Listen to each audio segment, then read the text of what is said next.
Hello, I'm Richard Battaglia from the John Arrow Group, and I'm here today doing Hancock Park Conversation. I'm here today with the legend in Hancock Park, Miss Jane Gilman, Mrs. Jane Gilman. How are you doing? Good, yes. good. You know, when you first moved to this neighborhood, as I did in 1989. Well, you're such a newcomer. So in 1989, I came here and bought a house on Norton between Beverly and First. We fixed up extensively, and this newspaper kept coming to the house like every month, and you know, I didn't pay attention to it, and it was like getting in the way, and it was wet. And after about the third month, wet. Did you deliver it wet? No, it came in a clear plastic bag on your doorstep. After about the third month, what happens is that you start looking at this and you start taking it seriously, and then what happens is it becomes your Bible for the neighborhood, and you look forward to it coming. And I got to tell Jane that the four newspapers at that time that were important to me were the Wall Street Journal, the New York Times, the LA Times, the South Philly Review, and the Larchmont Chronicle. I'm sorry, That's five of them. And the only one I get and look forward to now is the Larchmont Chronicle. Oh, right. Well, that's really nice to hear, Richard. And we feel really good about that because we've been doing this for 49 years. 49, older than you are. And we started mailing it at first. The first issue was 12 pages. And we mailed it because we wanted to make sure that people received it. And after about 13 years, we decided that we would hand deliver it in a clear plastic bag and make sure that it was on the doorstep, not on the lawn. So that's what we've been doing. You started it by yourself? No, Dawn Goodwin was my partner. The two of us started. She retired about 15 years ago. Okay. And so... And you were just two young ladies that decided, this neighborhood needs a newspaper, we're going to start one. That's right. We saw it when we came to the street. Dawn had already known about the street. She'd done some shopping, I think, at Phil's Poultry. Phil's Poultry was where? Down by Village Heights. And was that like where pizza is now? Yeah, it was similar. There was a Nick's Fish Market there when I came here. Yeah? And so she knew the street, and Larchmont is a hidden street. You know, it only goes between 3rd and Melrose. So I had never, in my 2 years that I'd been out here, I'd never, you know, known Larchmont. But when I saw it, it was just exactly like my hometown of Rye, New York. And so angle parking and the whole thing, and a really nice upper class community. So I called it the Larchmont Chronicle because it had been the Rye Chronicle when I grew up. So I just used that same name, even though it's a mouthful. And, you know, so we experimented and got 12 pages together. This is our first issue. And so nice that you have this all all our bound copy. Yeah. Freeway threatens Hancock Park homes. Oh my God. That certainly got people's attention. What was that all about? Well, they wanted to put a Beverly Hills Freeway in going from the 101 to the west side, even before the 405 was done. You're kidding. Along what street? Well, they wanted to put it through Beverly, around Beverly Boulevard. And they wanted to dissect the Wilshire Country Club, which of course was not too popular. So we were going to have a freeway going straight down Beverly instead of Beverly. East and west. Yeah, oh my east God. and west. God. And then we talked about the medical center building, which is the 10-story building that somehow got approved. And so we made an impact right away because people were concerned about what was going on, and actually, you know, the other papers weren't covering it. They probably were hungry for this yes, information. So, and we did a lot of society news and, you know, candlelight ball and tennis ball and all these things. So it was really great, and we were really pleased with the reception that we got. And then advertisers just kind of like, it was easy to get advertisers on board. Yes. This is the ultimate in entrepreneurial spirit here. How timely for us to be talking about this right now, actually. Well, the funny thing was that we didn't want people to know we were girls. Well, this is 1963, and they had girls back then. Yes, but they didn't have necessarily working women, so we put our names down as J. Gilman and Dawn. Oh, how funny. Goodwin, because And Did you get any? Was there any no kind static. Of, no static. No, so they got used to us, and it was really because of the Larchmont Pharmacy really got us on the map because they incorporated their newsletter into our paper. Nice. So yeah, so we had two full pages right away. Wow, and so it's 49 years. 49 years, yeah. And you've been married how long? 52. Oh my God! All right. Yeah. So he said, "I'm going to marry you, but go out and work." Yeah, absolutely. Really? How is Erwin, by the way? Erwin's great. He's so very supportive, and he's just a pleasure. Nice. He keeps me laughing. Nice. Yeah. So when you came to Larchmont, what was the street like? Oh gosh, it had, I think, 4 or 5 grocery stores. It had Jurgensen's, which was the ultimate in grocery stores. And it had a Safeway, it had a Larchmart, and it had a Lindy's. So they were big. Grocery stores were really big then. And we had one restaurant. And that was, I think, sort of where Pinkberry's was. Helen's Cafe. And that was it, just the one. It seems hard to believe.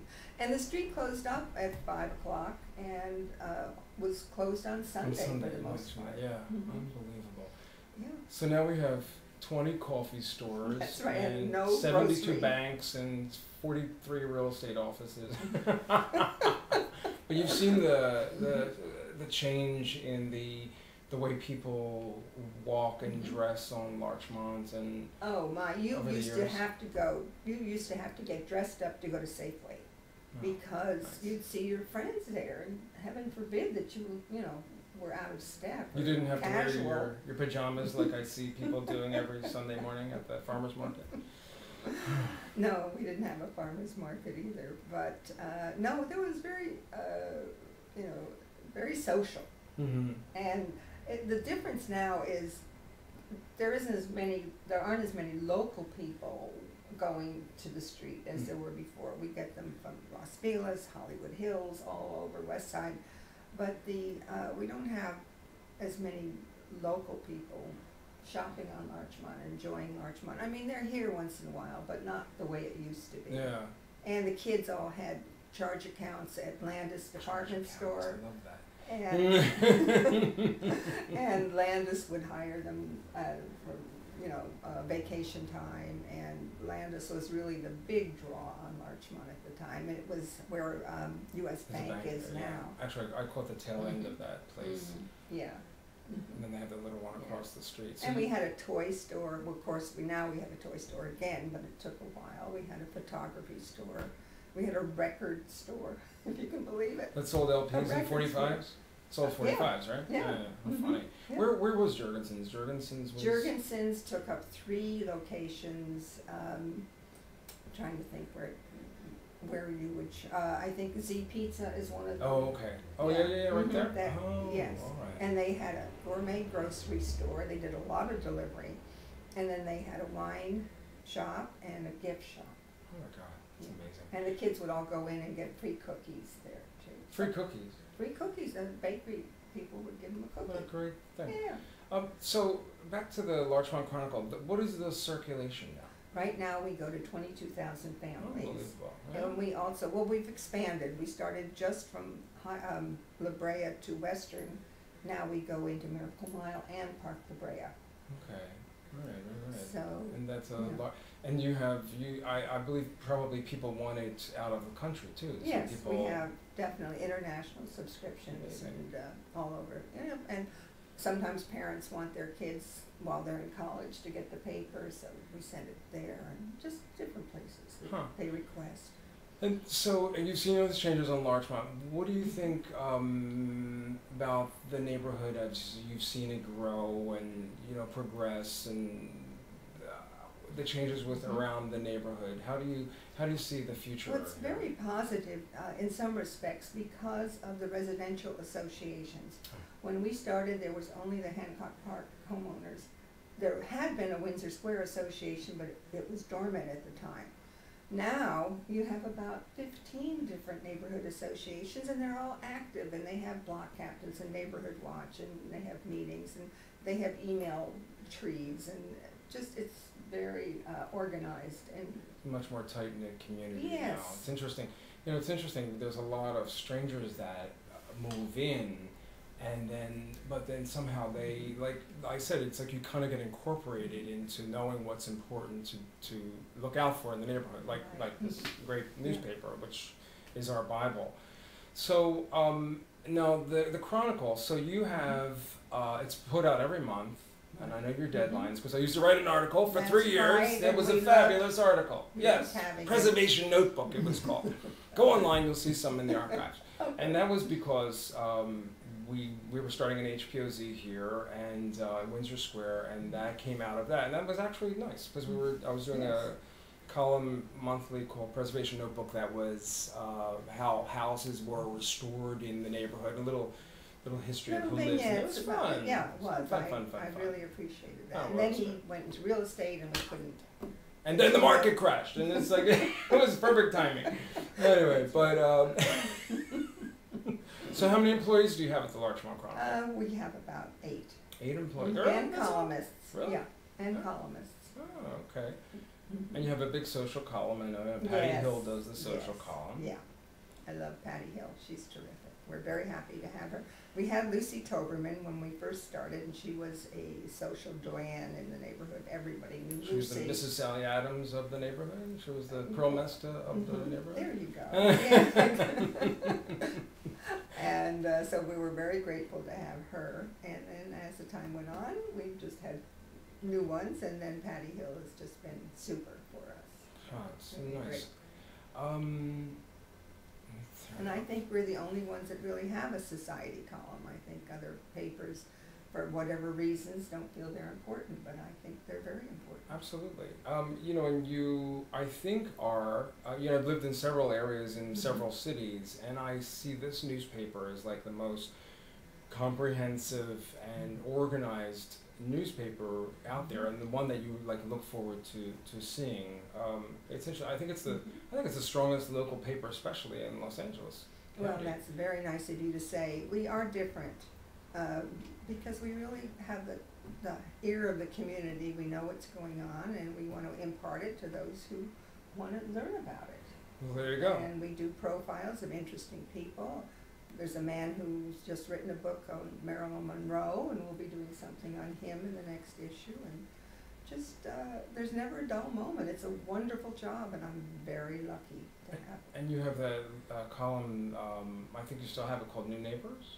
Do you still do that? We don't. You know, that's one of the sad parts. People, their privacy is so important that they do not want the exposure. We'd love to have it. In the old days, we had maybe 20 new neighbors listed, and people they still do. They throw neighborhood parties to welcome the new people in, but they just don't want their names in the newspaper. Oh, really? God. Yeah. Oh, well. Well, anyway, I think this is going to be the first of several interviews with this great lady who's so important to Hancock Park, Windsor Square, and I want to close it by thanking Jane Gilman and taking her time out to do our Hancock Park conversation. Well, thank you, Richard. Thank you. It's been enjoyable, as always with you. Isn't she lovely?